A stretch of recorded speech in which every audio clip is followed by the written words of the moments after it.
Hello, friends. I am Chevy. Welcome to my shed. How are you today? How's life in your world? How's things where you are? I hope it's fantastic. I hope that you're ready for a wonderful weekend. I am. You're going to have a great weekend. I got the kids this week, so always look forward to having them around. I was thinking, so I had this conversation with M. I don't think I've had this conversation here, and I want to just kind of put my thoughts into some sort of format. And as we talked yesterday, this is my journal. This is the 7 years of this is this is the longest type of journaling I've ever done. But we talked about our upcoming wedding. That's going to be here sooner than I can imagine. It's coming quick, and I think we've already talked. Yeah, we're going. We're having a destination wedding, so we're going to be traveling to a tropical beach, and it's going to be a beach wedding, and it'll be great. And she asked me one night, we were sitting around, and she said, "Are you excited?" And my response was, "Do you want the truth, or do you want me to tell you what you want to hear?" And she was like, "What does that mean?" And I was like, "It's just answer the question." She said, "Well, I want the truth." And I was like, and I said, "No, I'm not excited." And that's why it's special, right? Like,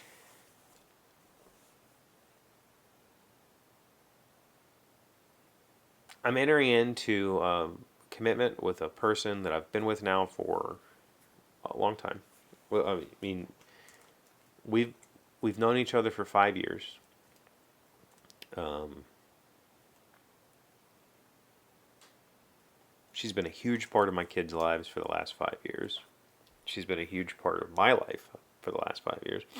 Uh, and the, the interesting thing about that question, are you excited? Are you nervous? Whatever. Take all of that together.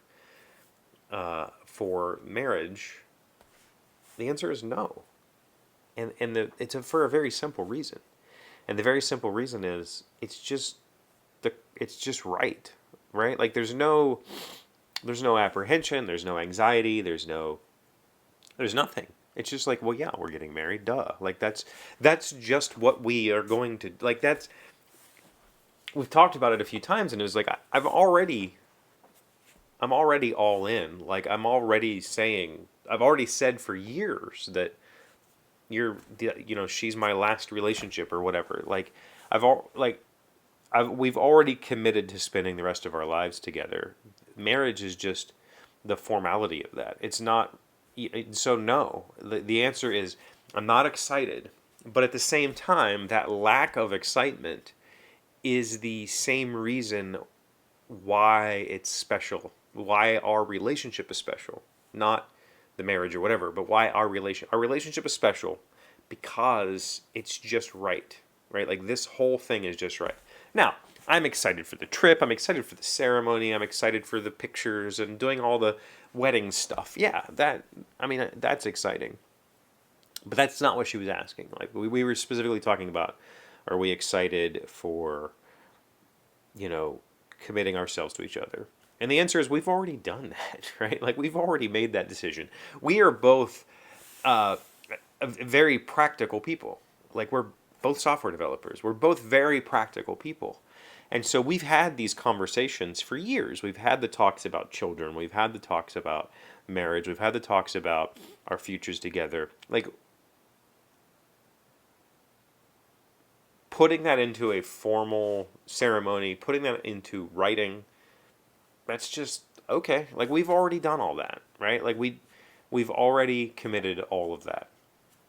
This is just the formalization of that process. And so no, the and that's part of the specialty of it. The specialty of our relationship is that we are both pragmatic and practical people, and what we are doing is not, entering into this bond, this lifelong bond, is not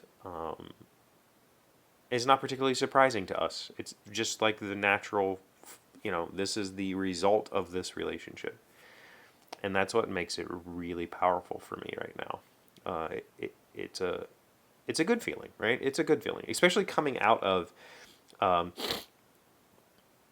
out of a failed marriage, out of a failed relationship that I,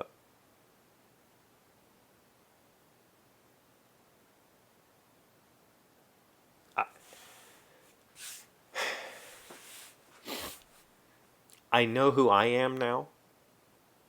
I know what I have a much better understanding of relationships now. Like I didn't with my first relationship. That wasn't my first relationship, but with my first marriage. I didn't know who I was. I didn't have a good frame of reference for what a relationship is. I was very, like, I had dated two people in my life, and my ex was one of them. Like, we had dated before.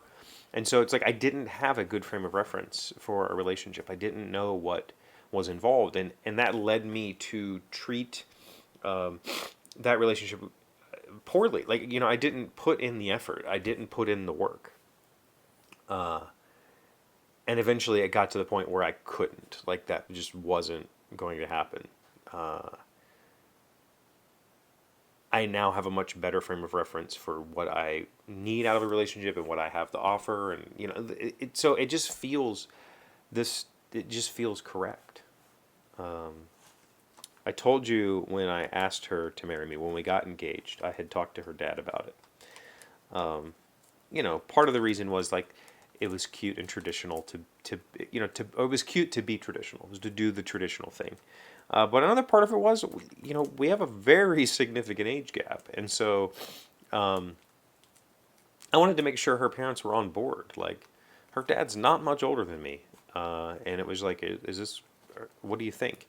And his response to me was, "You sure you want to do that?" And at first, I thought he was being like a little bit defensive, but that wasn't it at all. It was more along the lines of, "You've been through one wedding, you've been through one marriage. Are you sure you want to do it again? Like, think about that." And I was like, "Well, yeah. Like, this person is fits so comfortably into my life, and we work so well together, without conflict. You know, with mutual compromise, with everything. That the marriage is just like it's just duh." So just anyway, I wanted to put that on tape. I wanted to think about it out loud. I think I've told it 2 or 3 times. I've told it to him, and then I talked to my friend Jeff about it too. Maybe, or my kids. No, it was my kids. I talked to my kids about it. But I think that the specialty of this relationship is the lack of specialty. It's really hard to say. I don't know that it's coming across quite right. And I told that to her when I told her this. Like, the thing that makes this wonderful is the fact that it's nothing special. It's just duh. Like, yeah, I'm not anxious, whatever. Good times. So, what do you got going on this weekend? We're going to play games, hang out. My kids are both out of school now. Roland's getting ready for college stuff. We've got lots of summer camps going on. So we've got a week off, and then the next week starts soccer training for the high school. So the youngest will be doing soccer training, and their practices are at 6 a.m. So we get a little bit of a break to enjoy each other, and then it's back to the grind. We got all kinds of camps going on this summer. So I don't know what we're going to do. Probably just hang out. We'll see. What do you got going on, though? Hopefully it's something exciting. Let me know in the comments. Thank you for being here as always. Thank you for liking, commenting, subscribing, being amazing friends and wonderful people. I really appreciate you. And I'll see you on Monday. Today's word you should know to sound smart is recursive. It is an adjective meaning pertaining to a process in which each step makes use of the results of earlier steps. The study of mathematics is a recursive learning experience. Recursive, R-E-C-U-R-S-I-V-E. I know that word from programming. We use that word a lot in programming. So yeah, recursive. Recursion is like a, well, you can look it up if you need to learn about programming.